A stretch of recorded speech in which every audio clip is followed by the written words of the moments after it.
Ok, onda idemo u Otkrivenje 2. U Otkrivenje 2. I ako se neko pita, da, i prošli vikend smo bili u Otkrivenju 2. Idemo ga ponoviti još jednom.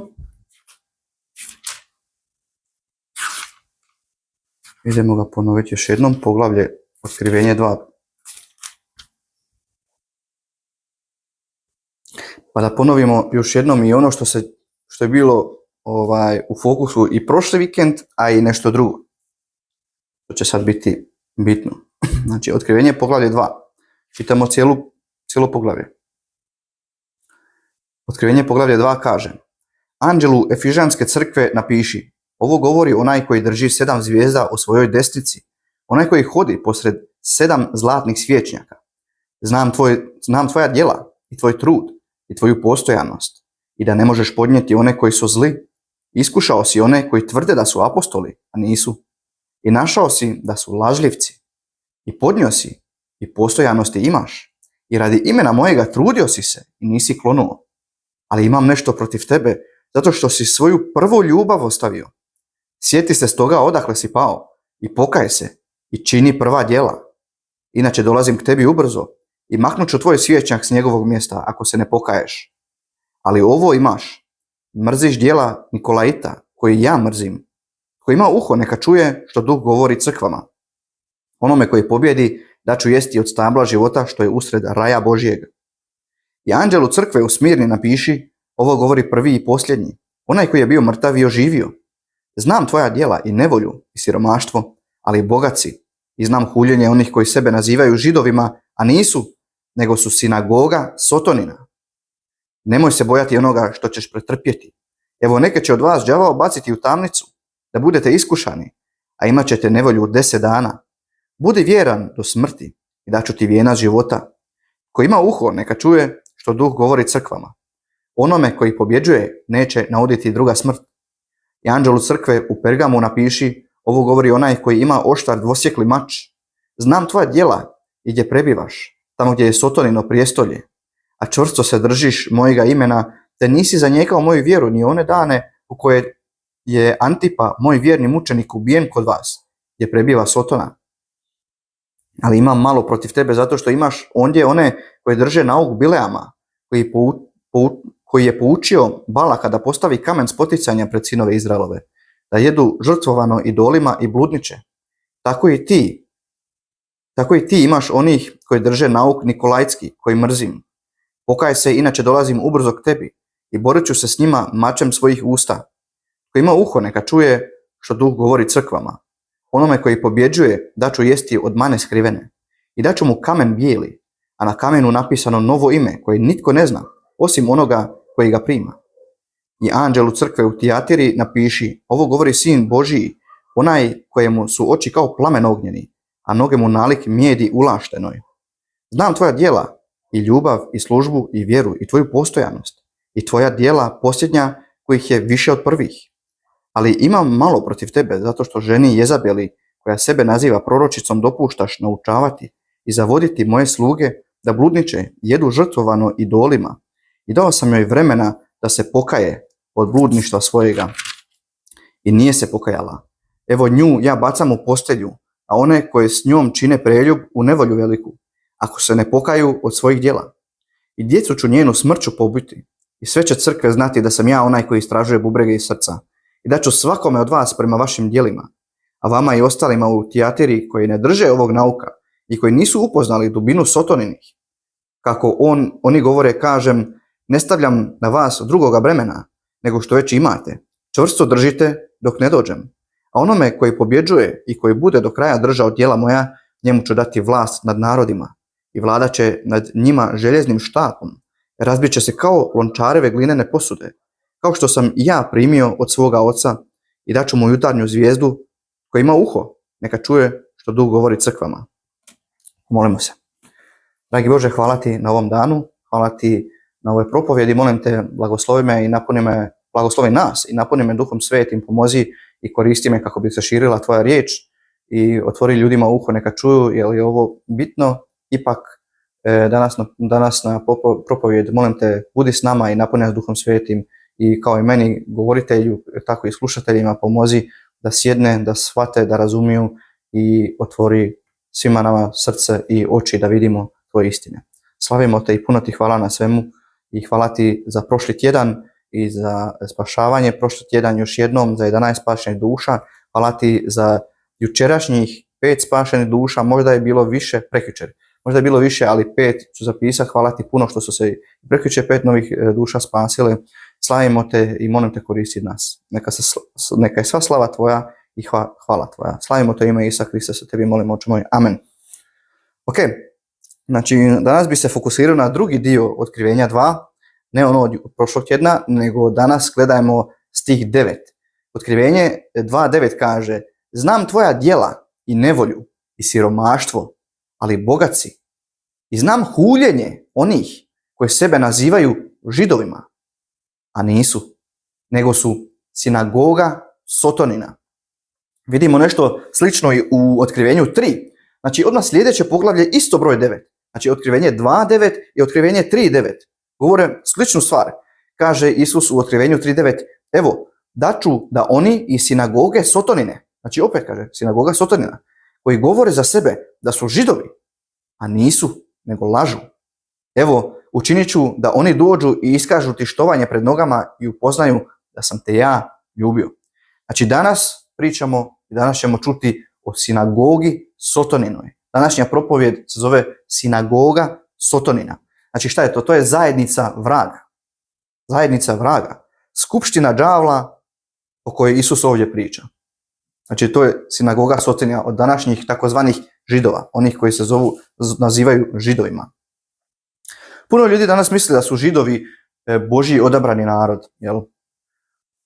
Ali oni malo miješaju državu i religiju ovdje. Ali svakako, ljudi misle da su Židovi Božji odabrani narod i pričaju o Starom zavjetu i o zavjetu koji je Bog dao Abrahamu u postanku 12 i tako dalje. Ali šta Isus kaže? Sve je to Božja riječ i postanak, ok, ali i otkrivenje. A šta Isus kaže? Oni misle da oni znaju, da to Bog kaže Abrahamu i da to vrijedi za današnjih Židova. A to nije istina. Šta Isus kaže? Isus kaže kratko i jasno da su sinagoga Sotonina. Znači 2 puta kaže isto. Kaže još jednom onih koji sebe nazivaju Židovima, a nisu, nego su sinagoga Sotonina. A neki ljudi bi možda tu rekli da tu ne priča o Židovima. Jel, kako kaže, jel, oni koji sebe nazivaju Židovima nisu. Pa neki ljudi bi možda rekli, pa tu priča o kršćanima koji sebe nazivaju Židovima. Niti sam nikad čuo da neki kršćanin kaže da je Židov, jer ako je neko kršćanin reći će ti da je kršćanin, niti da idu u sinagogu, jer kršćani ne idu u sinagogu. Ali da kažu i da jesu oni Židovi, bili bi u pravu da kršćani su pravi Židovi. A ovi Židovi koji kažu da su Židovi je ono što Isus kaže. Isus kaže, oni koji sebe nazivaju Židovima, a nisu, oni se pretvaraju da su Židovi.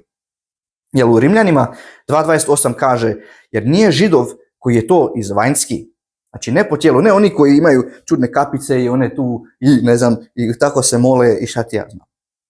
Kaže, nije Židov onaj koji je izvanjski, niti je obrezanje ono izvanjsko na tijelu. Znači njihovo obrezanje nije ono obrezanje na tijelu koje rade.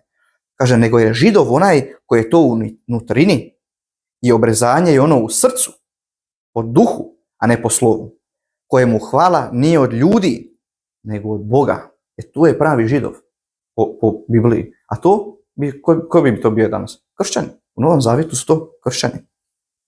Znači vidimo 2 puta da ih zove sinagogom Sotoninom. Ponavlja izjavu. Zašto ih tako zove? Znači šta je sinagoga? Jel, to je ko što recimo da kršćani imaju crkvu, tako Židovi ili muslimani imaju isto svoje džamije, tako Židovi danas imaju svoje sinagoge. A šta je znači sinagoga? Sinagoga znači okupljanje ili skupština. No to nije loša riječ samo po sebi. Sinagoga nije loša riječ. U grčkoj Bibliji se u Jakovu 2 koristi taj izraz sinagoga za skup. Za skup, kad se okupljaju ljudi. Ali mi nećemo koristiti taj izraz. Zašto? Ne zato što je izraz loš, nego zato što kad nekog priča o sinagogi, misli se na određenu skupinu ljudi. Misli se na Židove. Misli se na tu religiju. Misli se na religiju koja odbacuje Isusa Krista. I ne samo koja ga odbacuje, nego koja ga i mrzi. Oni mrze Isusa. Sinagoga nije dana od Boga. To je čovjek izmislio. Sinagoga nije od Boga. Jer u Starom zavjetu šta? U Starom zavjetu imamo šator. Imamo šator sastanka i i poslije imamo hram kojeg je Solomon izgradio, jel? Hram Božji. I tamo se išlo okupljati i žrtvovati Bogu i tako dalje. A sinagoga je bio skup ljudi koji ne mogu recimo doći do hrama. Kad nisu u mogućnosti doći u hram. Ko recimo danas, ako imamo neke zajednice crkvene, jel? I sad recimo u nekim određenim mjestima kao tu nema, nego se onda ljudi skupe ovako. Vjernici se skupe ili idu u spašavanje ili skupe se čitati Božju riječ, slaviti Boga, pjevat mu, propovijedat, jel? To bi bila skupina ljudi. Tako šta bi tadašnja sinagoga bila. I to nije bilo loše samo po sebi. Nije bilo loše. Ako neko ne može ići u hram ili tako nešto. Samo šta? Hram se poslije nekog vremena uništio. Došli su Babilonci, oni su uništili hram. Hrama više nije postojao. Ne postoji više hram. I šta? Onda su ljudi još više išli po tim sinagogama i sinagoge su se još više širile. I to je maltene postao kao standard. Da ljudi idu po sinagogama. I tamo, i nije to bilo loše okupljati se, pljevati i slaviti. Isus je uvijek rekao, tamo gdje su 2 ili 3 okupljeni u moje ime, ja sam među njima. Znači, to je ok. To je super. Samo šta? Postala je poslije nekog vremena korumpirana. Počeli su izmišljati, došli su neki ljudi koji su htjeli moć, koji nisu bili vjernici pravi, koji su bili lažni proroci i oni su korumpirali tu. Ipak ta služba nije bila zahtjevana ili odobrena od Boga. Oni su to sami od sebe radili. Djela apostola 15:21 kaže: jer Mojsije od davnine ima u svim gradovima one koji ga po sinagogama propovijedaju svakog šabata kad čitaju. Znači sve je dobro dok se čita riječ Božja i slavi se Bog u njima, ali s vremenom su postale one trajne institucije, pošto hrama nije bilo jedno vrijeme, i onda su bitni ljudi sa vodstvo, višli ljudi su došli na vodstvo koji su željne moći i oni su korumpirali ne samo sinagogu, nego i cijelu državu, jer odveli ih krivoj vjeri. Odite u Matej 27. Znači, ko je preuzeo onda vodstvo sinagoga? Vodstvo sinagoga su preuzeli farizeji. O njima čujemo puno u Novom Zavjetu, pogotovo o njima propovijeda Isus puno. I njih kori Isus jako puno. Znači, kad su farizeji preuzeli vodstvo sinagoge, oni su lažni proroci, skroz su korumpirali cijelu vjeru. Cijelu vjeru su promijenili, korumpirali. Znači, cijelu vjeru Starog Zavjeta sa svojim usmenim predajama, tradicijama. Znači, zašto su sinagoge baš toliko loše? Zato što su njihovi glavari krivi za ubojstvo Isusa. I zato što idu kontra Boga, kako god okreneš. Idu kontra. Pogledajte, ošli ste u Matej 27, pogledajte stih 20. Ali su glavari svećenički i starješine, tu smo sada kod Pilata. Poncije Pilat ima Isusa i ima Barnabu. Ko je bio Baraba? Ne Barnaba, nego Baraba. Ko je bio Baraba? Baraba je bio ubojica koji je zaslužio smrt. Ali čitamo sad šta se desilo. Ali su glavari svećenički i starješine nagovorili mnoštvo da traže Barabu, a Isusa pogube. Znači, Pilat im je svaki put na šabat ili na neki drugi dan, možda se sad nebitno. Pilat im je pustio jednu osobu i rekao je: možete birati kog da vam pustim, Isusa ili Barabu. Idemo dalje. Znači, ali su glavari svećenički starješine nagovorili mnoštvo da traže Barabu, a Isusa pogube. Upravitelj im je odgovorio rekavši: kojega od ove dvojice hoćete da vam pustim? A oni su rekli: Barabu. Pilat ih je upitao: što ću onda učiniti s Isusom koji je nazvan Krist? Svi su mu odgovorili: neka se razapne. Znači, ko je rekao neka se razapne? Glavari svećenički i starješine. A upravitelj je upitao: zašto? Kako je zlo učinio?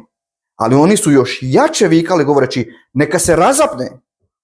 Kada je Pilat vidio da ništa ne postiže, nego nastaje još veći metež, uzeo je vodu i oprao svoje ruke pred mnoštvom govoreći: nevin sam od krv ovoga pravednika. Vi vidite što ćete. Slušajte sad što su Židovi rekli. Na to je sav narod odgovorio rekavši: krv njegova na nas i na našu djecu. Znači, kakva je to izjava? Kakva je to brutalna izjava? Oni su rekli, nas ne zanima. Eko, njegova krv nek bude i na nama, nek budemo mi prokleti i naša djeca nek budu prokleti. Samo ga ubi, neka se razapne. Znači, oni su ga mrzili. Kako možeš prokleti ne samo sebe, nego i djecu svoju? Pošto su oni odbili Krista, Isus je prorekao da će Izrael biti uništen i da će hram biti uništen. Jel? I to se onda i desilo. U 70. godini su došli Tit i Rimljani, došli su i prije, bio je rat tamo protiv Židova i u 70. godini je bio uništen hram kako je Isus i prorekao. I šta onda? Uništen je bila njihova država, uništena bila država, uništen bio hram. I onda su se oni još više raštrkali po svim državama. I šta su tamo radili? Radili su još više sinagoga. Nema hrama, idemo graditi sinagoge. I tako su sinagoge postale njihova zgrada zajednice, njihova crkva, ajmo reći, jel? Ko je to gradio? Sa vodstvom farizeja. Farizeji su to počeli graditi. Znači, lažna vjera. I od tog trena tu počinje današnja religija koju danas vidimo kada idu kod onog svog zida i onda se mole ovako i šta ti ja znam, imaju sve oko one njihove neke špage po rukama i oko tu ono mala kao neko pismo malo između očiju i izgledaju smiješni i šta ti ja znam. Od tog trena nastaje ta vjera, a to se zove rabinski judaizam. Rabinski judaizam. Koji šta? Oni šta rade? Oni odbacuju Krista. Oni ne vjeruju Isusa. Oni su ga odbacili. Tu počinje. Ne u Starom zavjetu. Stari zavjet, Židovi Starog zavjeta i ovaj judaizam, to nije ista stvar. U Starom zavjetu se Gospod slavio i u njega se vjerovalo. A Bog postoji oduvijek i zauvijek kao trojstvo. Bog postoji kao trojstvo. Isus je postojao i prije. Tako da oni ne mogu reći mi vjerujemo u Boga od Starog zavjeta. To je laž. To nije istina. Niti su se držali njegovih zapovjedi, niti išta. Zato mrzim kad kažu, pogotovo ovi današnji zli Židovi kažu kako je Isus bio Židov. Da, ali ne rabinski judaizam. Ne to, drugačije. Jer šta oni rade? Jer mi vidimo danas da oni žrtvuju neke životinje, šta ja znam. Oni se ne drže Starog zavjeta. Znači ne lažu. To je laž. Oni odbacuju Krista, točka. Odite u Matej 23. Danas pričamo o sinagogi Sotoninoj. Zašto je Isus tako zove? Zašto Isus tako zove? Broj 1, zato što su njihovi službenici agenti Sotonini. Njihovi službenici su agenti Sotonini. Ne pričamo samo o ljudima u Isusovo vrijeme. Zato što, nego i danas. Zato što otkrivenje je šta? Otkrivenje je u budućnosti. I u budućnosti ih Isus i dalje zove sinagogom Sotoninom. Oni su i dan danas sinagoga Sotonina. Nema ništa pobožno na njima. Nema pobožno na njima, nema biblijski na njima, nema židovski na njima. Oni su od Sotone. Oni su smiješni, mislim, vidi se. Pogotovo u današnje vrijeme šta se sve dešava i šta se sve saznaje. To se sve, oni koji vjeruju u Bibliju, oni su znali da je to tako. Ja sam isto znao da je to tako. Tako da ne činim se nikakvim tim glupostima, njihovim tim tunelima i kanalima i šta se sve saznaje, šta rade jadnoj djeci. Tako to. To onaj ko čita Bibliju, on zna da je to istina i mi se ne čudimo tome. Efežanima 4.11 kaže: i on je dao jedne za apostole, a jedne za proroke, a jedne za evangeliste, a jedne za pastire i učitelje za usavršavanje svetih. Za usavršavanje svetih. Za djelo službe, za izgradnju tijela Kristova. Znači oni to nisu imali. Niti nisu imali levite kao u Starom zavjetu. U Starom zavjetu samo levit on mora raditi svećeničku službu. A oni to nemaju. Nego šta oni imaju? Oni imaju rabine, gospodare, učitelje, zakonoznance, farizeje. Znači sve neke izmišljene neke duhovne titule koji nisu od Boga.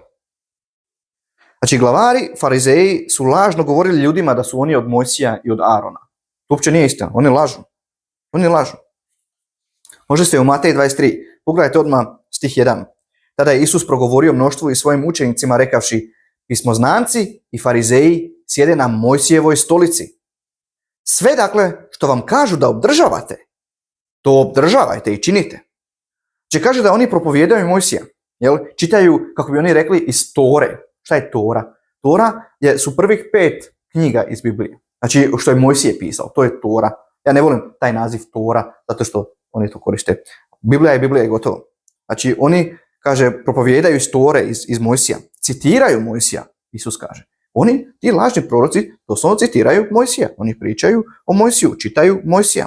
Zato kaže, šta god da oni kažu, to i činite. To je ok. Ali idemo dalje. Ali ne činite po njihovim djelima, jer govore, a ne čine. Znači, evo, govoriti, a ne činiti, to je šta? To je licemjerje. Znači, oni su licemjeri.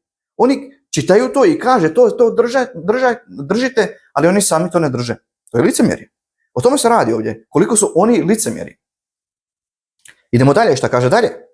Jer vežu teške terete koji su preteški za nošenje, te ih njihovim djelima, te ih stavljaju na ramena ljudima, a sami ih ne žele ni jednim od svojih prstiju pomaknuti.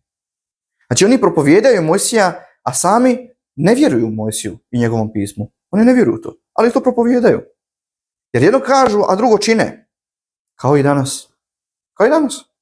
Jer ako bi u Starom Zavjetu netko vjerovao Mojsiju, šta je Mojsij? Mojsije, to se drugačije još, kako se kaže, zakon. Ako neko vjeruje u zakon, to bi ga kad tad dovelo u vjeru na Isusa. Kad tad ne ide drugačije. Jer pismo uvijek pokazuje na Isusa. Ovi u prošlosti, ponavljam, to sam već ponavljao, u Starom Zavjetu su ljudi čekali na spasitelja. Oni su gledali u budućnost na spasitelja. A mi gledamo u prošlost na spasitelja. Uvijek je spasitelj u fokusu. Šta god da se propovjeda, uvijek se propovijedalo o Isusu. Isus je bio u fokusu. Uvijek se sve pokazalo na Isusa. Zato ako onaj koji vjeruje u Stari Zavjet, on će vjerovati i u Novi. Onaj koji ne vjeruje u Novi Zavjet i kaže da vjeruje u Stari Zavjet, on laže. To nije istina, to je nemoguće. Kao i u Luki 16, kad je bio onaj bogataš u paklu i šta je rekao Abrahamu? Neka pošalje Lazara kod mojih braća, pa ako se neko vrati od mrtvih, ona će vjerovati. A šta je Abraham rekao? Ako ne vjeruju Mojsiju i prorocima, onda neće vjerovati ni ako neko ustaje od mrtvih. I to je to. To doslovno Abraham rekao. Znači onaj koji vjeruje u Stari Zavjet, on će vjerovati u Novi. Ako ne vjeruje u Stari Zavjet, neće vjerovati ako se niko ne ustaje od mrtvih, što je Isus napravio. Galačanima 3.24 kaže: tako nam je zakon bio poučavatelj da nas dovede do Krista, da se opravdamo po vjeri. Znači vidimo, zakon nam je pokazatelj. Tako da ako netko kaže da vjeruje u Mojsija, ali ga to ne dovede do Isusa, onda laže. Jer u tom je namjera Starog Zavjeta, da se pokaže na Isusa. Tako da i kogod danas kaže da vjeruje u Boga Biblije, a ne vjeruje u Isusa, laže. Jer Isus je uvijek bio Bog Biblije. Isus je uvijek bio, zato što je Bog, jedan je Bog, ali su 3 različite osobe, Otac, Sin i Duh Sveti. I to se nije stvorilo kasnije u Novom Zavjetu, to je uvijek tako. Bog oduvijek i zauvijek postoji kao trojstvo. Oduvijek je trojstvo. I u Starom Zavjetu, kažem, koliko smo puta čitali, i odmah u postanku 1, šta kaže? Da načinimo na našu sliku čovjeka. Na koga? Čiju sliku? Pa na Oca i Sina i Duha Svetog. Ne na moju. Načinit ću na moju. Nije samo Otac bio. Sin je već postojao. Biblia kaže da je svijet Isus i stvorio. Nismo stali. Da, i takozvani Jehovini svjedoci su isto lažni. I oni kažu da oni vjeruju u Jehovu, ali oni ne vjeruju u Isusa. A Isus je Jehova. Isus je pričao kroz goreći grm. To je on bio. Idemo dalje. Šta kaže dalje Matej 23? Idemo dalje. A sva svoja djela čine da bi ih ljudi vidjeli. Proširuju zapise svoje, povećavaju rubove svoje odjeće i vole počasna mjesta na gozbama i prva sjedala u sinagogama i pozdrave na trgovima i da ih ljudi nazivaju rabi. Znači vidimo što oni doista žele. oni žele moć, oni žele biti bitni, oni žele biti poznati. Ne moć nekome, ne moć da bi moć Duha Svetog i da oni pomognu ljudima se spasiti i dovesti ih do Boga, jel, i poučavati. Ne, oni su lažni proroci, njima je samo moć i biti bitni da ih ljudi poznaju. Ali ovo ne vrijedi samo za Židove, to me podsjeća jako i na katolike. Na sve lažne proroke to. I na muslimane. Ali mi smo tu u katoličkim regijama više, a tako i pravoslavni. I šta je tu rekao? Znači one rade kako bi ih ljudi vidjeli, proširuju svoje zapise, povećavaju rubeve svoje odjeće, znači sve duže odjeću nosi, vole počasna mjesta na gozbama, prva sjedala u sinagogama, pozdrave na trgovima i da ih ljudi nazivaju rabi. A šta rabi znači učitelj? Idemo dalje. A vi se ne nazivajte rabi, jer je jedan vaš učitelj, Krist, a vi ste braća. I nikoga na zemlji ne nazivajte svojim ocem, jer je jedan vaš otac koji je u nebu. Niti se nazivajte gospodarom, jer jedan je vaš gospodar, Krist. Znači što kaže Isus? Oni to rade da bi imali titule i moć, da bi se zvalo rabi ili otac, učitelj, gospodar. I opet i tu katolici mogu nešto naučiti, jer tu kaže nemoj da vas nazivaju ocem, jer je jedan vaš otac koji je u nebu. I kako se kaže svećenik u katoličkoj crkvi, otac. Evo tako. U svijetu, ovdje se priča u duhovnom smislu, jer sad će ljudi reći, pa kako ti svog oca nazivaš? Zovem ga tata, kao prvo, ali kao drugo, ovo priča u duhovnom smislu. Jer mi u svijetu imamo učitelje, imamo ljude koje zovemo učiteljima. Jel? Mi imamo naše očeve, mi imamo gospodare. Šta znači gospodar? Gospodar znači šef. Znači mi imamo to sve, ali u duhovnom vodstvu ne smijemo dati te titule. Jer u duhovnom vodstvu te titule su Božje. Bog je rekao, to su moje titule, nikog ne nazivajte tako. Puno toga zajedničkog dijele i Židovi i katolici. Licemjerje, krivu vjeru, kažu da vjeruju u Bibliju, iako je to laž. Vole svoje tradicije. Jel? Oni su svi vukovi u ovčjoj koži. Vukovi u ovčjoj koži. Vukovi koji obuku ovčju kožu kako bi mislili da su ovce. Ali šta rade? Oni vuku ljude u pakao sa sobom. Ali vratimo se sad na Židove. Znači, htjeli su samo biti posebni, a ne služiti Bogu. Dovesti ljude Kristu, jel? Spasiti ih. Jer puno njih i samih nije spašenih. Jel? I onda nego su lažni proroci.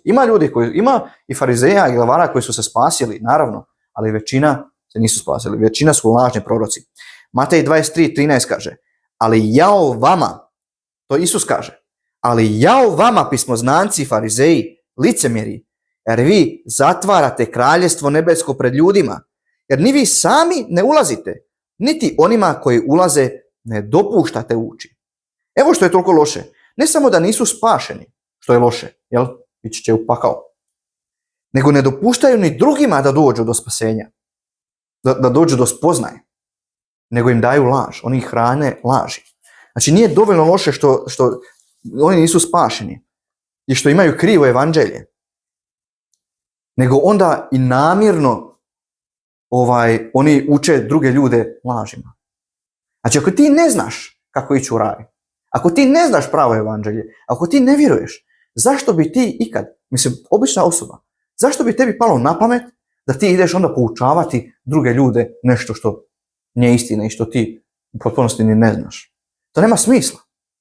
To je zlo, to je čisto zlo. I Bog kaže da je to dno, da će oni koji to rade će dobiti veću kaznu. Oni će dobiti veću kaznu u paklu nego obični ljudi. Pa njih čeka veća propast. Ali kažem, to ne vrijedi za sve Židove. A bilo je farizeja koji su i povjerovali.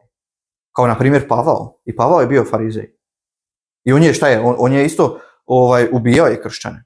On je mislio da je to ispravno. Ali on je vjerovao u stari zavjet. On je vjerovao u Boga. I on je imao dobre namjere. I zato što je vjerovao u Boga u starom zavjetu. Došao je do spoznaje Boga, istine, Isusa. Jer šta kaže Isus? Onaj koji traži, on će naći. Onaj koji traži istinu, on će naći istinu. I to vjerujem da je tako. Znači, Pavao je bio farizej i povjerovao, spasio se. I šta? On je postao kršćanin. On je i Židov, ali je on kršćanin. Ali većina su lažni proroci. Matej 23:15 kaže, znači opet Isus kori Židove. Kaže, jao vama pismoznanci i farizeji, licemjeri, jer vi obilazite morem i kopnom da pridobijete jednog prozelita. A kad je to postao, učinite ga djetetom pakla 2 put gorim od sebe. Znači vidimo koliko su zli. Oni su zli kao, ne znam, Jehovini svjedoci ili mormoni, koji aktivno idu van i šire svoje laži i lažna evanđelja. Kako bi ljudi šta? Maknuli bi ih od istine i na kraju kaže, učinite ga djetetom pakla 2 put gorim od sebe. Znači na kraju to može dovesti do toga da postaju mrzitelji Boga. Postaju odbačeni od Boga. Teške su to riječi koje Gospod koristi. I zato vidimo zašto ih i zove sinagogom Sotonijom. Sad ima ljudi koji će reći kako ti misliš da će ih Bog odbaciti. Bog daje svima šanse, više šanse. Bog je milostiv, on će ti dati više šanse. Ali oni koji nisu spašeni i dođu cijelo vrijeme do istine i upoznaju kako se spasiti, ali to odbijaju, onda će jednog, kad tad će Bog reći, ok, nisi htio, sad ja tebe odbivam. Oni budu odbijeni od Boga i za njih spasenja više nema. Oni su živi mrtvaci, ajmo reći. Za njih čeka pakao kako odokreneš, za njih spasa nema. I oni su djeca vraga, kaže Biblija. Jel? Sinovi Belijalovi, odbačeni. Ok, odite u Ivan 12. Teške su to riječi. Ali to je Isusovo propovijedanje. Tako je Isus propovijedao. Nije sve bilo lijepo i svi se volimo i kumbaja i sve super. Ne. On ih je korio. Zato su oni njega mrzili i htjeli ubiti. Koliko puta su ih htjeli njega kamenovati ili uhvatiti ili šta ja znam. Zbog toga. Zato što on nije imao dlake na jeziku. On je rekao kako je. Odite u Ivan 12. Znači, oni promoviraju Mojsija bez da su mu poslušni. Žele imati nadmoćnost nad Židovima. Puno ih nisu uopće ni bili spašeni. Šire lažno evanđelje, aktivno šire svoje laži obilazeći morem i kopnom kako bi proklali ljude u pakao. Zvuči mi kao sinagoga Sotonijena za sad. Ne vidim ja tu ništa pozitivno, sve užasno. 2. Korinčanima 11:13 kaže, jer takvi su ljudi lažni apostoli, prijevarni radnici, koji se pretvaraju u Kristove apostole. Nije ni čudo, jer se sam Sotona pretvara u anđela svjetla. Jel? Sotona se neće pokazati kao, ne znam, nešto kao da je ružan, nego on će se pretvoriti u anđela svjetla. On je Lucifer, on je bio najljepši. Znači, stoga nije osobito ako se i njegovi službenici pretvaraju kao da su službenici pravednosti. Znači, oni će ti isto reći da su dobri, naravno. Jer ako kažu da su zli, neće ih niko prihvatiti. Svršetak će im biti prema njihovim djelima, kaže. Znači, nebitno da li neko zvuči kršćanski ili kaže da je kršćanin ili u imenu te zajednice piše nešto kršćansko. To apsolutno nema veze. Bitno je šta? Bitno je u šta vjeruju. To što ti vjeruješ, to te čini kršćaninom ili nečim drugim. Koliko ljudi pitaš šta si ti, oni kažu ja sam katolik. Znači šta? Njima nije prvo ja sam kršćanin, nego oni kažu ja sam katolik. Pa ja sam kršćanin. Jel? Šta katolici? Oni kažu da vjeruju u Bibliju, a to nije istina. Jer kad im pokažeš Bibliju, ona kaže a to nije istina, to je samo osoba napisala. O čemu mi onda pričamo?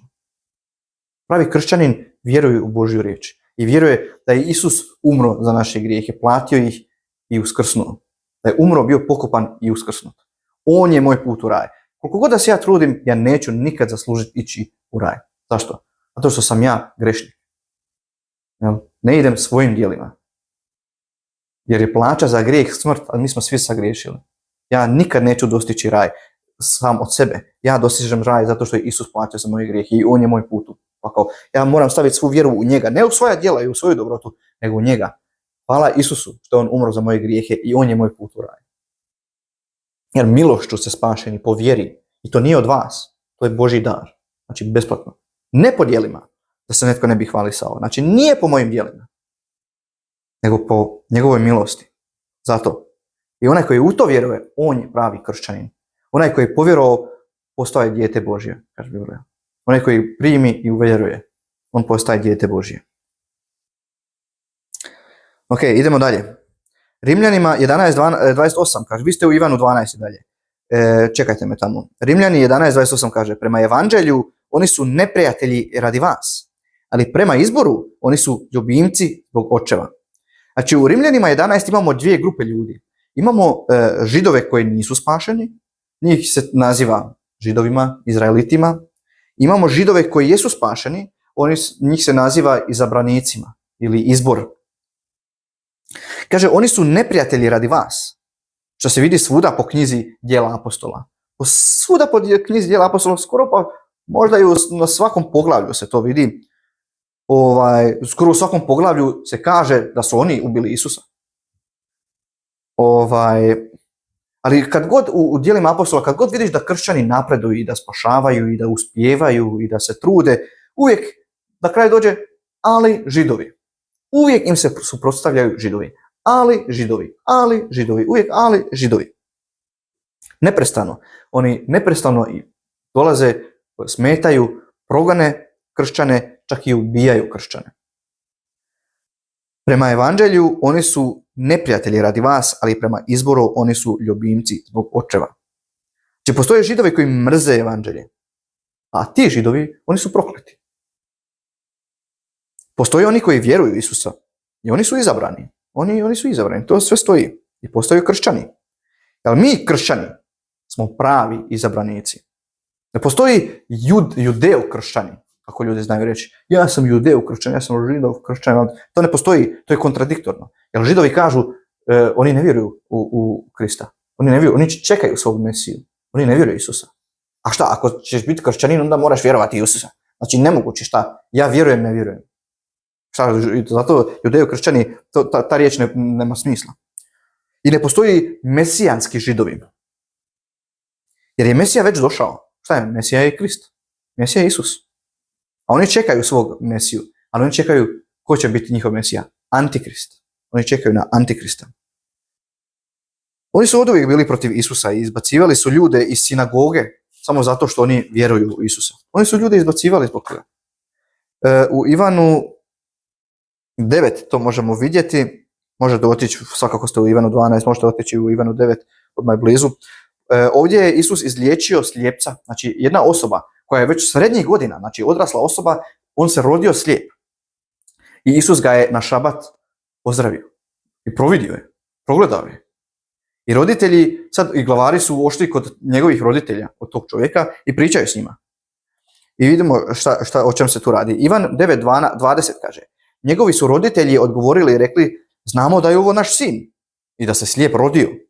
A kako sad vidi, ne znamo. Jer komu je otvorio oči, mi ne znamo. On je odrastao, pitajte njega. Sam će o sebi govoriti.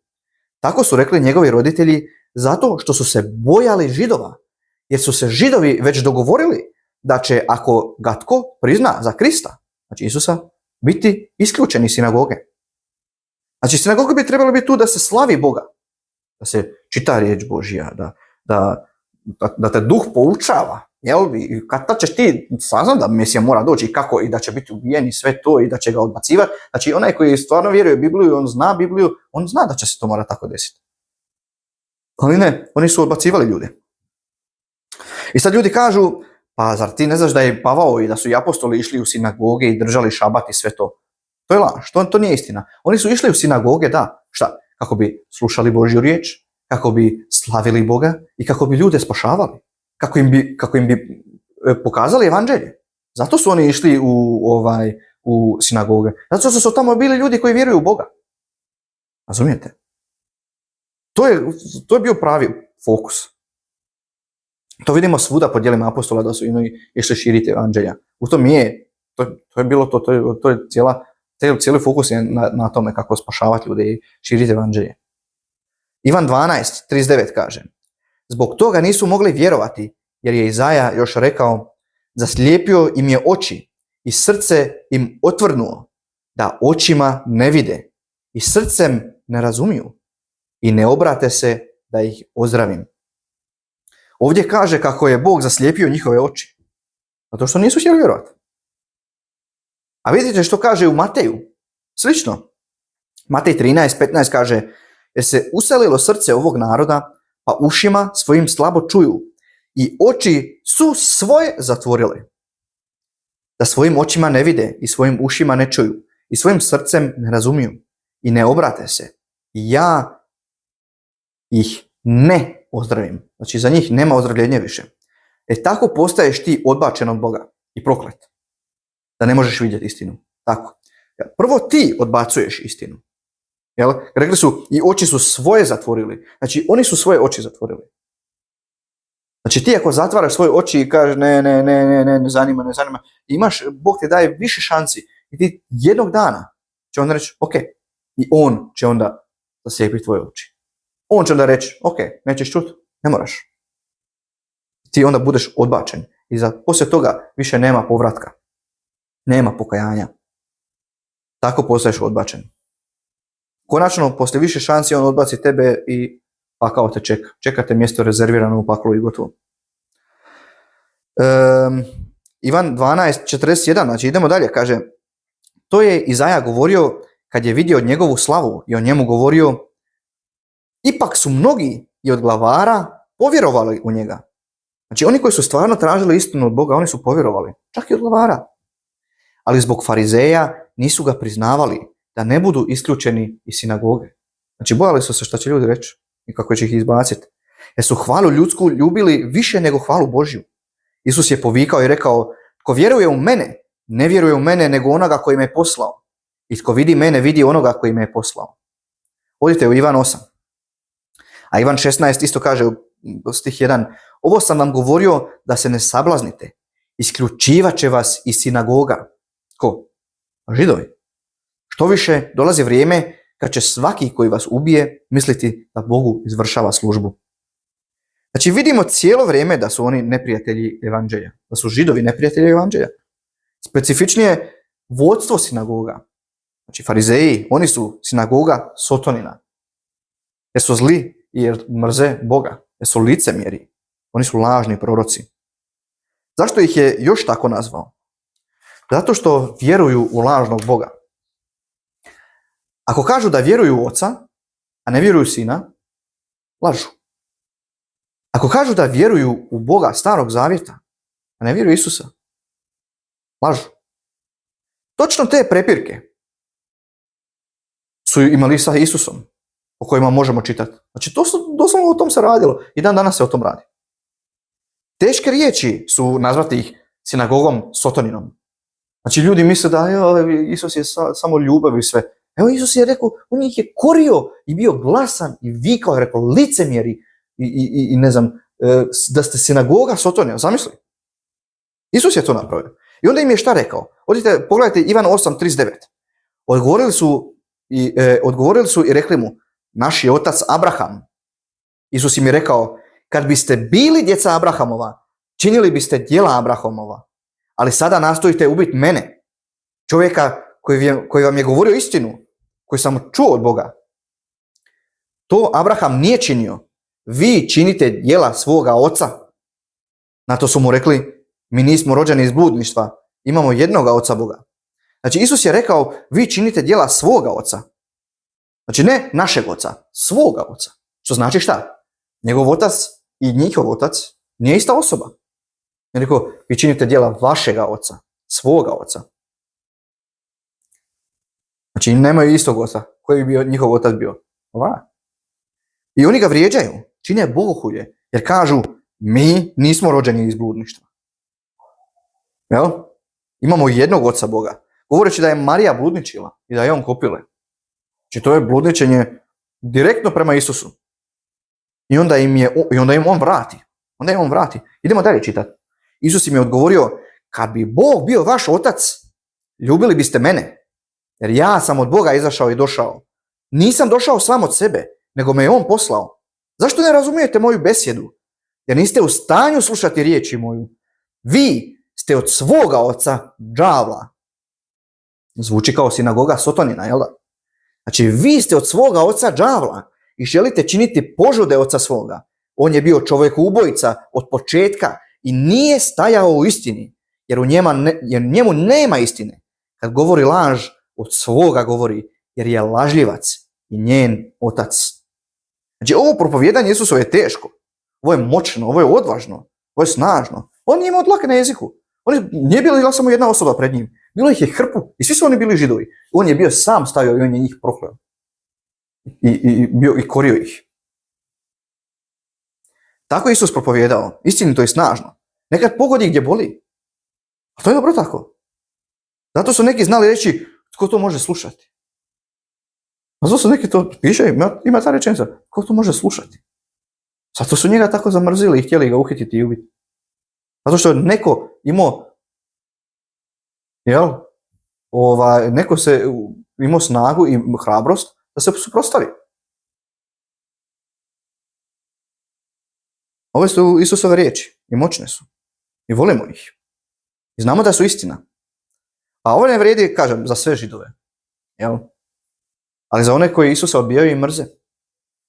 Ima njih koji po njihovom Talmudu kažu da je Isus u svojim izmetima sada u paklu. Zamislite, u to Židovi vjeruju, u svoj Talmud. To su njihove te ideje.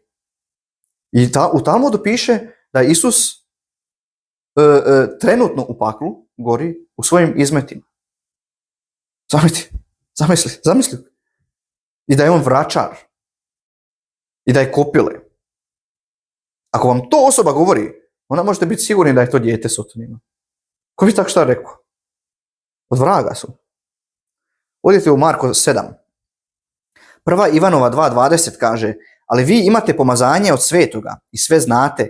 Nisam vam napisao jer ne znate istinu, nego jer je znate, jer nikakva laž nije od istine. Slušajte sad ovo. Ko je lažljivac? Ako ne onaj koji nječe da je Isus jest Krist.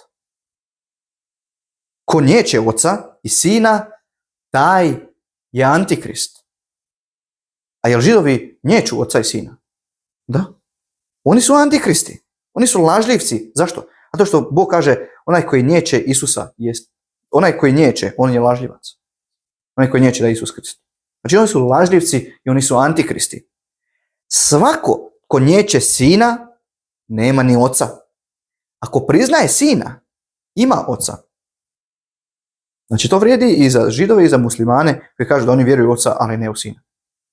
Oni nemaju ni jedno ni drugo. Isus je rekao, ja sam put, istina i život. Niko ne dolazi k ocu osim po meni. Preko njega se ide. Ako kažu da vjeruju u oca, a ne vjeruju u sina, onda lažu. Biblija kaže da ako nemaju sina, nemaju ni oca. Mogu reći da vjeruju samo u oca ili samo u prvih 5 knjiga Mojsijevih ili šta god hoće, ali oni lažu. Ključan je Isus. Ako odbijaš sina, odbio si i oca i nemaš ništa. Nemaš apsolutno ništa. Ivan 14.6 kaže, Isus mu je odgovorio, ja sam put, istina i život. Nitko ne dolazi k ocu osim po meni. To vrijedi i za Židove, i za Mormone, i za Jehovine svjedoke, i za muslimane, i za svakog. To vrijedi za svaku osobu koja vjeruje i koja ne vjeruje. Oni koji ne vjeruju, oni koji vjeruju nekim lažnim religijama ili kažu da ne vjeruju ništa, oni će svi ići u isti pakao. Zašto su oni sinagoga Sotonina? Jer su njihovi službenici agenti Sotonine. Jer ne štuju Boga Oca. I drže svoje usmene tradicije iznad Biblije. Ne samo u 1. stoljeću, nego i sada. Jer usmene tradicije farizeja su današnji Talmud. Tako oni to zovu Talmud. Koji je užasno zao. Znači to nije samo jedna knjiga, to je jedno 15 knjiga. Ne znam koliko ih točno ima. I mislim, možete ih sami pretražiti na internetu. To je katastrofa, to je užas. I tamo kažem, oni kažu da je Isus u paklu u svojim izmetima i da je vračar i da je Marija bila bludnica i šta ti ja znam. Oni tamo pričaju. I da su, ne znam, da jedino oni vrijede i da su svi drugi ljudi životinje i svašta nešto. I da oni imaju pravo na ubijanje i šta ti ja znam. To su židovske, to je židovska religija. To je Talmud. I oni drže svoje usmene tradicije iznad Biblije. Oni kažu mi vjerujemo u Toru, u prvih 5 knjiga Mojsijevih. A to je laž. Jer kad im aktivno kažeš da to nije istina, da oni vjeruju u Talmud, oni će ti priznati da to nije. Ako ti kažeš, ako se ti držiš toga, zašto ti ne radiš ovo, znači oni reći, a znaš šta, trebaš ti čitati Talmud. Jel? Onda se oni brane, u Talmud vjerujemo, to moraš čitati. Znači oni vjeruju u svoj Talmud, a ne u riječ Božju. I onda mi nisu ljudi jasni koji su kršćani, a vole Židove. I koji vjeruju da su oni izabrani narod ili tako nešto. I oni koji niječu da je Isus jest Krist i da je Isus, koji kažu da je Isus trenutno u paklu i gori i u svojim izmetima i šta ja znam. Koji pljuju na pod kad im spomeneš Isusa. Oni će ti pljuniti ispred tebe na pod. Ti pričaš Isus i oni će pljune. Koliko vidimo videa kad neki ljudi kršćani hodaju po Jeruzalemu pa ih pljuju ili tuku ih ili šta ja znam. Ali ne, treba ih blagosloviti, jer onaj koji njih blagoslovi bit će blagosloven, mada nemojte pričati gluposti. Znači ti ljudi stvarno misle da oni ako će blagosloviti njih da će biti blagosloveni. To je glupost. Tu se misli na obećanje koje je dano Abrahamu u postanku. Ali šta Biblija kaže? U Galačanima mi dobijemo pravi odgovor oko toga blagoslova. Galačani 3.16 kažu, a obećanja su predana Abrahamu i njegovom sjemenu. On ne govori i sjemenima, kao o mnogima, nego kao o jednome. I tvom sjemenu, koji je Krist. U stihu 29 možete vidjeti, kaže, ako li ste vi Kristovi, onda ste Abrahamovo sjeme i baštinici po obećanju. Znači, mi smo to sjeme. Mi smo to obećanje. Mi smo baštinici. To smo mi, koji vjerujemo, koji smo kršćani, koji vjerujemo u Boga, u Isusa. Ne oni. Onaj koji nas blagoslovi, bit će blagoslovljen. Onaj koji nas proklinje, bit će proklet. Ne ovu kvazi državu koja se zove Izraelom, a to je lažni Izrael. To nisu oni, to je lažna vjera. Ivan 5.45 kaže, nemojte misliti da ću vas ja tužiti pred Ocem. Ima jedan koji vas tuži, Mojsije, u koga se vi pouzdajete. Jer da ste vjerovali u Mojsiju, meni biste vjerovali. Jer je on o meni pisao. Kaže Isus, o meni je pisao. Mojsije je o meni pisao, kaže Isus. Ali ako ne vjerujete njegovim spisima, kako ćete vjerovati mojim riječima? Znači kažu da vjeruju u prvih 5 knjiga Biblije. Eto toliko o tome. Šta je Isus rekao? Ako bi vjerovali u njega, ako bi vjerovali u Mojsija, vjerovali bi u njega. U Isusa. Sve kao i dan danas. Iste laži.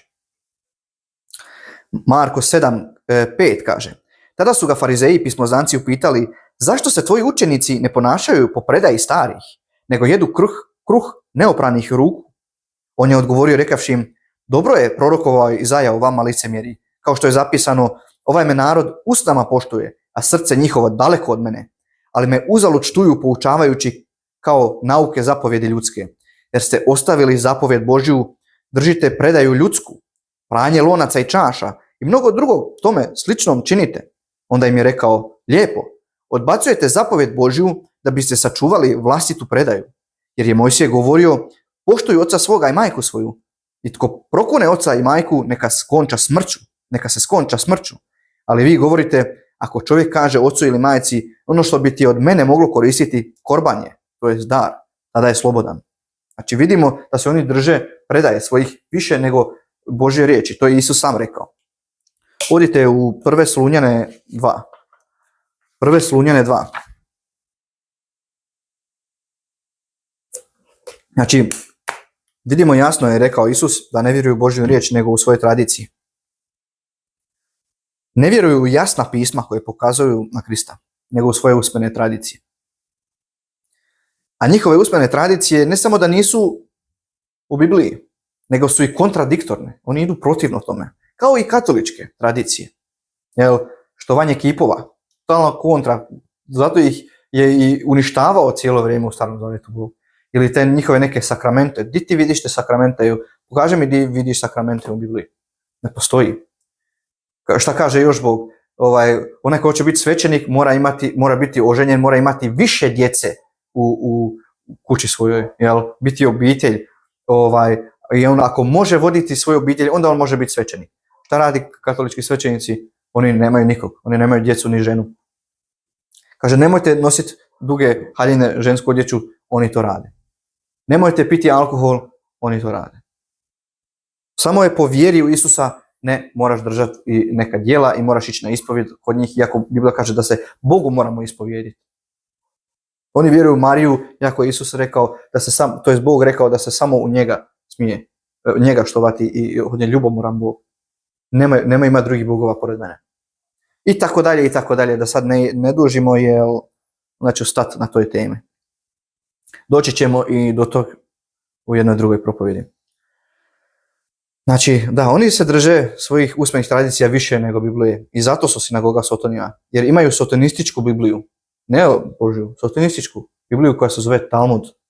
To je Talmud. Oni uče ne samo to, nego i da Bog ima i žensku stranu. Oni nju zovu Šakina. Šakina slava, kažu. Da ima Bog i žensku stranu, da je muško i žensko.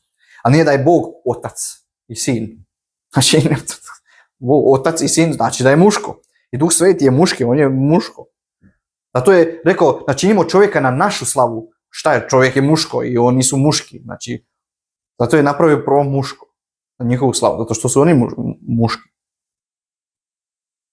Znači, zašto su oni sinagoga sotonina? Jer su njihovi službenici agenti sotonini. Jer ne štuju Boga Oca niti imaju sina.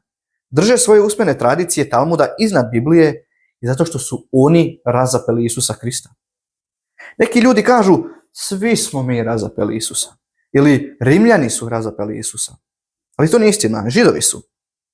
Ja sam zahvalan što je moj bezgrešan spasitelj umro za naše grijehe i za moje grijehe i kroz njega mi imamo život vječni. Idemo u raj. Ali ja to ne slavim to što su ga razapeli, niti činim bogohulje s time, niti kažem da je on bio kriminalac i da je to zaslužio. Ali oni to rade. Oni to rade. Možda ste u prve Slunjanima 2, pogledajte stih 14. Jer vi ste, braćo, postali sljedbenici Božjih crkava, koji su u Judeji u Kristu Isusu. Pošto ste i vi isto pretrpjeli od svojih sunarodnjaka, slušajte ovo, kao i oni od Židova, koji šta? Koji su ubili Gospodina Isusa i svoje proroke, a nas su progonili. Znači, jel su ubili Rimljani, ili ovi, ili oni? Ne. Kaže jasno da su Židovi ubili Isusa. I ne samo kaže da su njega, nego sve proroke, sve svoje proroke su ubili. Oni su krivi za to. Idemo dalje. A nas su progonili, kaže. I ne ugađaju Bogu. Kaže da oni ne ugađaju Bogu. Oni koji kažu da su Božji narod, oni ne ugađaju Bogu. A ko može ugoditi Bogu? Onaj koji vjeruje u Isusa. Jer je Bog tako ljubio svijet da je dao svog jedinorođenog sina da svaki koji u njega vjeruje ne propade, nego ima život. To ugađa Bogu. On će tebi dati život vječni ako ti vjeruješ u to. To ugađa Bogu. Oni ne ugađaju Bogu. Ja se to promijenilo od prvog stoljeća. Pavao je rekao da su oni ubili Isusa i ne ugađaju Bogu. To se ništa nije promijenilo. I protive se svim ljudima. Znači oni su protiv svakoga, ne samo spašenih. Oni su protiv svakoga, oni su neprijatelji svima. Zato kažu da su za svakoga koji nije Židov, oni kažu ove su životinje. Ako ti nisi Židov, ti si životinja, oni kažu. Znači s tobom može raditi šta hoće. Šta kaže dalje? Braneći nam propovijedati poganima kako bi mogli biti spašeni, da zauvijek dopune svoje grijehe. I gnjev je na posljedku došao na njih. Znači kaže, Božji gnjev je na njima. Kako je to riječ? To nije ljutnja, to je gnjev. Njegov gnjev je na njima. Na Židovima koji odbacuju Krista. Znači, ubili su Isusa, ne ugađaju Bogu, protive se svim ljudima, gnjev je nad njima. To je Židov. To su oni. Ovo. I ovo vidiš svuda po djelima apostolskim, da su oni ubili Isusa. I neki kažu, neki bi danas rekli, ko zna, možda će mi se obrisati sad YouTube kanal i sa svih platforma, ili šta ja znam, očekujući. Zašto? Zato što neki kažu danas da je to antisemitistički. To ne smiješ reći, to je ilegalno. Nazovi to kako god hoćeš. Ovo je Biblija i ovo su riječi Isusa i Boga. Mene apsolutno ne zanima ko šta misli. Ja ću propovijedati ono što je istina. Svidjelo se to ljudima, ali ne, ja ne tražim svoju slavu. To sam već više puta rekao. Mene ne zanima što će ljudi misle. Ja propovedam Boga. Bilo to antisemitistički ili ne, mene to apsolutno ne zanima. Djela apostola 5.29 kaže, tada su im Petar i drugi apostoli odgovoriši rekli, treba biti poslušan Bogu više nego ljudima. Mene ne zanima što će ljudi reći šta je to. Treba biti Bogu, biti poslušan više nego ljudima. Djela apostola 20.27 kaže, jer vam nisam propustio obznaniti sav naum Božji. Ne neke određene stvari da ću ja sad tu propovijedati. Sav naum Božji. Ne mogu ja birati šta mi paše, a šta ne. Sve se mora propovijedati. Ovo je sve riječ Božja i volja Božja. Da nije tako, ne bi bilo u Bibliji. Vragu se to ne sviđa. Zato je to sve odjednom postalo loše, ilegalno i ne smiješ. Čim pričaš o tom, brišete se posvuda po internetu. Odite u ponovljeni zakon 4. Oni su prokleta država. Oni su prokleta država. Zašto? Ko mi može reći tko je bio izbačen iz 109 država? Oni. Zbog čega? Zbog lihvarskog kreditiranja. Oni vode banke. Rezanja kovanica. Zbog bogohulja. Zbog mržnje prema Isusu. To što su 1948. dobili državu, to nije od Boga. Bog ih je raštrkao. Bog ih je raštrkao. Onaj koji vjeruje Isusa, on je spašen. Oni nisu spašeni. Oni odbijaju to. Oni nemaju ni oca ni sina. Tako da oni nisu blagoslovljeni od Boga. To nije Bog njima dao državu. Oni su sami sebi to uzeli. Vrag im je dao. To je od vraga, ne od Boga. To je od Rothschildovih. Rothschildovi su njima dali to. To je od vraga, ne od Boga. Pogledajte samo što rade.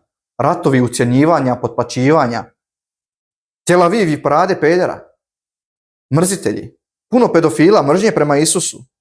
I vi mislite da su oni blagoslovljeni i izabrani. Oni vode bankarstvo svuda. Oni su najbogatiji svuda. Oni su elita. Oni drže glazbenu industriju. I kaže šta će biti popularno, kakvi tekstovi će se, kako bi korumpirali djeci umove. Oni prave filmove, Hollywood, serije, filmove, propaganda, svuda. Oni su to koji to rade.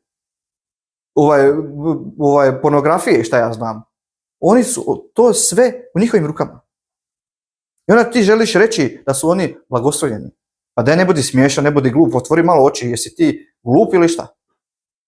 Ali moram tako reći.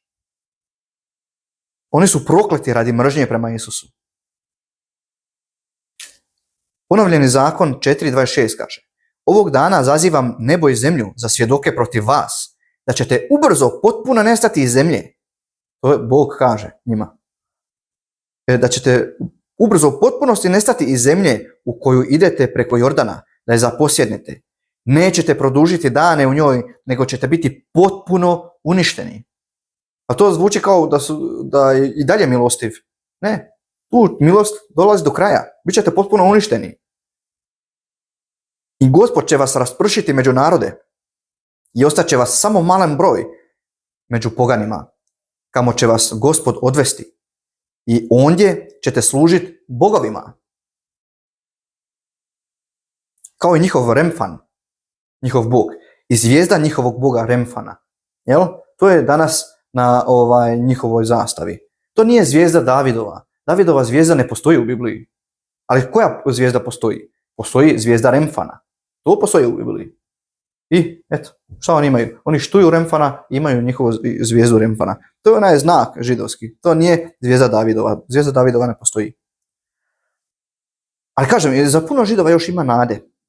Moraju se pokajati sa svoga puta. I vjerovati u Isusa. Šta znači pokajati se? Pokajati se, ne reći žao mi je. Pokajati se znači okrenuti se. Okrenuti se. Jer ti se može pokajati i od dobrih stvari i od loših stvari. Ja mogu reći, idem dati, idem svojoj ćerki, svojoj djeci dati taj poklon. I onda kažem, i onda se ja mogu pokajati od toga. Ne reći, meni je žao što sam ja njoj dao taj poklon, nego pokajati se znači okrenuti, a predomislio sam se, ipak to neću. To znači pokajati se. To je pravo značenje pokajati se. Jer u Joni se Bog pokajao. Bog je htio uništiti Ninivu i on je rekao pokajao sam se od toga. Znači odvratio je, okrenuo se od toga i predomislio se. To znači pokajati se. To je pravo značenje pokajati se. Znači oni se moraju pokajati svog puta i vjerovati u Isusa, ti Židovi. Onda će biti spašeni kao i Pavao, kao i puno drugi. Jel? Kao i apostoli. Oni su bili Židovi, ali su oni bili pravi Židovi. Starog zavjeta, ne rabistički judaizam od danas. Oni su se spasili, oni su naša braća, oni su u raju. A oni koji su zamrzili i nisu, oni koji ga nisu zamrzili i koji nisu odbacili Isusa, oni se mogu spasiti, daj Bože da se spase. Ali velika većina su nažalost postala djeca vraga i oni su odbačeni od Boga. Znači zašto su oni sinagoga Sotonina? Jer su njihovi službenici agenti Sotonini, jer ne štuju Boga Oca ni imaju Sina. Drže svoje usmene tradicije Talmuda iznad Biblije. Razapeli su Isusa Krista. I zadnje, oni imaju drugog Mesiju. Oni imaju drugog Mesiju. Odite Ivanu broj 5, to nam je zadnja točka. Odite Ivan broj 5. Ja osobno vjerujem da će Antikrist biti Židov. Ja mislim da će on biti Židov. Znamo da će Židovi svakako biti uključeni u tome na kraju svijeta, jer će, na primjer, Antikrist doći u treći hram. Jel? A oni jedva čekaju da se radi taj treći hram. Čekaju i da. Vidjet ćemo kako će to sve biti. Ivan 5:42 kaže, ali vas poznajem, zato što nemate u sebi ljubav Božje. Ja sam došao u ime Oca svoga i ne primate me, kaže Isus. Ako tko drugi dođe u svoje ime, njega ćete primiti. Znači ovdje priča Židovima i kaže da će onoga koji bude došao u svoje ime primiti. A Isusa ne Isu. A ko će doći? Antikrist će doći. Antikrist će doći. Nije ni čudo zašto je uznesenje prije nevolje. To je jedan naziv, uznesenje prije nevolje, na kraju svijeta toliko popularna ideja. Jer Biblija kaže da ima 7 godina, jel? Biće 7 godina nevolje, znači glad, kuga, smrt, ratovi. Onda će doći Antikrist, uskoro nakon toga će doći Isus, idemo svi u raj, i onda dolazi gnjev Božji koji će uništiti sve oni koji nisu, sve ostalo, jel? I oni koji su spašeni, onda su oni već u raju i onda može Bog pustiti svoj gnjev na ove koji nisu spašeni. Tako Biblija kaže. Znači da ćemo mi biti, a šta drugi ljudi kažu? Oni kažu da ćemo mi biti uzneseni prije nevolje. Znači prije ovih rat, glad, kuga, smrti, svega. Znači onda već biti uznesenje prije toga. Ali to je laž. Šta oni s time indirektno govore? Oni kažu da Isus može doći bilo kada i da će doći prvi Isus. Ali Biblija kaže nešto drugo. Biblija kaže da će prvo doći Antikrist i onda će doći Isus. Zato je uznesenje prije nevolje toliko loša ideja i učenje. Zato što to znači da će ljudi koji nisu spašeni, oni će misliti, aha, ok, znači Isus će doći prvi. I na kraju će doći Antikrist prvi i oni će reći, pa evo ga, Isus je došao. I što vaće Antikrista? U tom je toliko loše. Jer svi i druge, znači oni misle Isus će doći prvi, što vaće njega. Židovi čekaju svog Mesiju, to će biti Antikrist. Muslimani čekaju na svog vođu, to će biti Antikrist. Svi će štovati njega. Kaže Biblija da bi ga svi štovali, čak i ako je moguće, čak i vjernici bi štovali Antikrista, koliko će on uvjeriti ljude da je to Isus. Ako je moguće, kaže, ali nije moguće. Nije moguće da pravi spašeni ljudi štuju Antikrista, neće biti moguće. Ali kaže, toliko je dobar, toliko, ne dobar, nego toliko ćete uvjeriti da bi, ako je moguće, čak i spašeni ljudi vjerovali u njega. Zato je ta ideja uznesenje prije nevolje toliko loše, to učenje. Kažem, ta ideja uči da će prvo Isus doći, a onda Antikrist. A kronologija Biblije uči da će prvo doći Antikrist i onda Isus. Ako hoćete, kažem, napravio sam vremeplov od tog vremena, kraja svijeta, zadnjih 7 godina, imate ga na YouTubeu, imate ga posvuda, skinite besplatno PDF, to nisam ja napravio, sam preveo i stavio tamo, imate za džabe, skinite si i gledajte i učite. Djela apostola 1.11 kaže, koji su još i rekli, ljudi, znači tu pričamo, Isus je ošao od učenika i podigao se u nebo i oni su gledali kako Isus ide gore u nebo. I sad idemo do toga, oni ga gledaju sada. Djela apostola 1.11 kaže, koji su još i rekli, ljudi Galilejci, zašto stojite zureći u nebu? Ovaj isti Isus koji je od vas uznesen u nebo, isto će tako doći kao što ste ga vidjeli da odlazi u nebo. Otkrivenje, znači kako je on ošao u nebo? Ošao je u oblacima. Antikrist će doći jednom i ljudi će reći, evo ga tamo. To je Isus i rekao. A on je rekao, ne vjerujte. Jer kad ja budem došao, Isus je rekao, kad ja budem došao, svi će vidjeti. Svi će vidjeti. Doći će u oblacima i svi će vidjeti.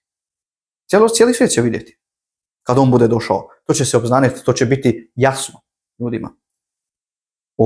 Zato su ovi rekli, kako je Isus ošao gore u oblacima, tako će se i vratiti. Otkrivenje 1.7 kaže, evo, dolazi s oblacima i svako oko će ga vidjeti. I oni koji su ga proboli, a koji su ga proboli? Židovi. I oni će ga vidjeti. I sva plemena zemaljska će naricati. Znači, naricat će zbog njega. Da, amen. Zato je Isus još rekao u Mateju 24.4, a Isus im je odgovorivši rekao, pazite da vas tko ne zavede, jer će mnogi doći u moje ime govoreći, ja sam Krist, i mnoge će zavesti. A šta znači Krist? To nije njegovo prezime. Nije on Isus Krist. Piše ime i prezime Isus Krist. Ne, to nije njegovo prezime Krist. To znači Mesija. To znači spasitelj. Krist, ta riječ znači Mesija, to znači spasitelj. A oni čekaju svog Mesiju. A to neće biti Isus Krist. To će biti Antikrist. Znači, zašto su oni sinagoga Sotonina? Jer su njihovi službenici agenti Sotonini. Jer ne štuju Boga Oca, niti imaju Sina. Drže svoje usmene tradicije Talmuda iznad Biblije. Razapeli su Isusa Krista. Oni imaju drugog Mesiju. Ne Krista, nego Antikrista. Kažem, ima onih koji se mogu spasiti. Daj Bože da se spase što više, naravno. Ne treba ih sve mrziti. Ne treba cijelu državu mrziti. Ne treba ih sve mrziti, ne sve Židove mrziti. Kao ni iz druge države, nikog ne trebaš mrziti. Nikog ne trebaš iz druge države mrziti. Samo one koji mrze Boga.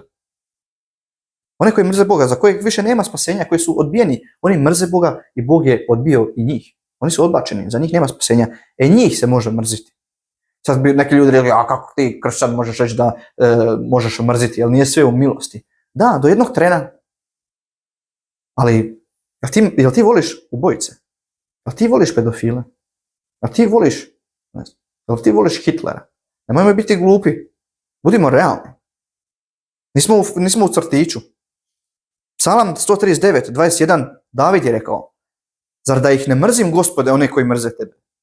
I da se ne razžalostim na onima koji su protiv tebe. Ja ih mrzim potpunom mržnjom. Kaže, smatram ih neprijateljima svojim. Šta znači potpuno? Potpuno znači savršeno. Savršeno znači biti potpun. Znači on kaže, ja ih mrzim potpunom mržnjom. Ja ih mrzim savršenom mržnjom. Znači mržnja nije loše. Nekad se mora mrziti, nekad se voli, nekad se mrzi. Nekad se tuguje, nekad se smije. Mržnja. I to je po Duhom Svetim rekao. To je Biblija. Mržnja. Potpuna mržnja. Mrzite one koji mrze Boga. Mrzite one koji su loši. Koji su zli. Njih treba mrziti. Oni su koji su odbačeni. Većina ovih stihova i riječi protivno njima je direktno od Isusa. Protivno Židova. Je direktno od Isusa. Tako da pustite to što ljudi govore. Da su oni neki izabranici ili da ne treba ne znam. To su sve tradicije ili krive razmišljanja jednostavno. Držite se toga što Bog govori. I u ovom cijeloj situaciji točnije što i sam Isus govori. Zato su njega toliko mrzili i pljuvali, tukli i htjeli uhititi, kamenovati. Na kraju su ga na križ stavili. To je to. O tom se sve i radilo. Zato su se toliko trudili i da nađu nekog ko će ga izdati. Tako to. Zato je to sinagoga Sotonina. Kao što je bila, tako i dan danas. Nadam se da je cijelo. Idemo se pomoliti, otpjevat ćemo pjesmu još jednu i to je onda smo otpušteni. Može? Dragi Bože, hvala ti za ovu propovjed i molim te pomozi da se širi ta riječ, a pogotovo u današnje vrijeme kad vidimo koliko se okreću karti, kako ljudi vide da Židovi da su zli i da dolaze ljudi do istine, pomozi da se i ovo širi, se kroz to još više vidi ko su oni, šta rade i šta Bog, sam Isus o njima misli. Pomozi da dođe do ljudi da dođu do spoznaje, ali kroz to je naravno do pravog evanđelja i da se spase i da budu sigurni da znaju da smo mi izabranici, oni koji vjeruju u Isusa, da smo mi izabranici tvoji, da smo mi blagoslovljeni i da smo mi taj narod obećanja. Slavimo te i hvala ti puno za ovaj dar, za ovu milost koju nismo što se možemo hvaliti da smo tvoja djeca, to je predivno. Hvala ti puno, ništa od toga nismo zaslužili. Neka je sva slava tvoja i pomozi, molim te da se tvoja riječ širi. Hvala ti na tome, blagoslovi nas ostatak dana i pomozi nam da imamo novi uspješan tjedan. Slavimo te i volimo te jako. I ime Isusa Krista sa tebi molim, oče moj. Amen. Ok, šta smo nam rekli? 179 ili tako nešto? Idemo vidjeti.